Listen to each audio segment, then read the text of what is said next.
it's about storytelling yourself, right? And telling kids, like, I get it. You're 14, 15, 16, 17.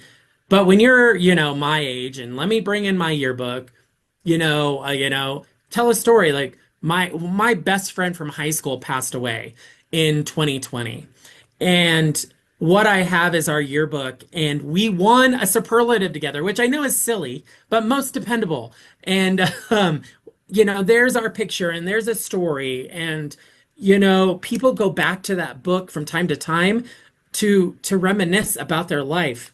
And so it's your job to tell their story and not just the photos, because we could see a photo, but if you don't have a caption with that photo, I'm going to forget who that person is. And I'm going to run into them at the grocery store. And this happens. I ran into someone and they knew me. I couldn't remember them. And then I wanted to go to my yearbook. And then they were in a photo, but there was no caption with it. So I was like, darn it, what was their name? And then I'm searching through the mugs, and I found them. But, that we go back to our yearbooks for those pieces.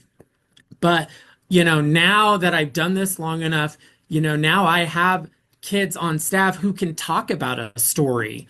A couple years ago, I had a student who was asked by a student at our school to take pictures at her 18th birthday party, and it was a Filipino birthday. And so they were going to be doing all these really cool things there.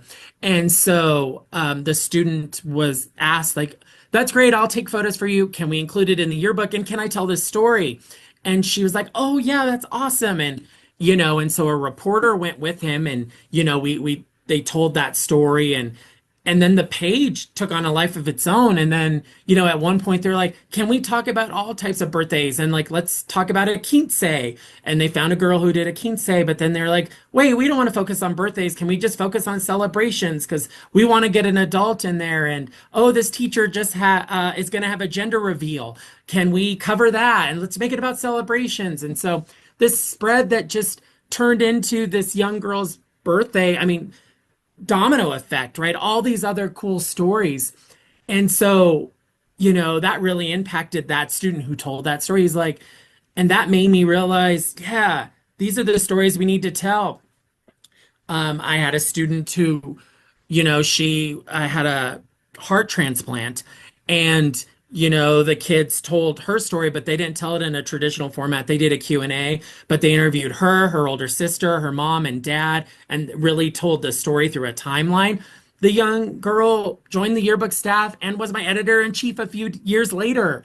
And why did we tell these stories? Well, these stories, people remember, like, oh, I heard about Catherine and her birthday party and got to see it on Instagram, but now I get to read the story. Or about Ellie. Yeah, she had a heart transplant that really impacted our community. Oh, now I'm going to read about really how it impacted her and her sister and her mom and her brother. I'm sorry, her father. And so kids just sharing, we're telling really stories about people in the moment during that year that people want to look back on, and you may have heard about it and now you're getting the whole story to it. I think that's pretty powerful.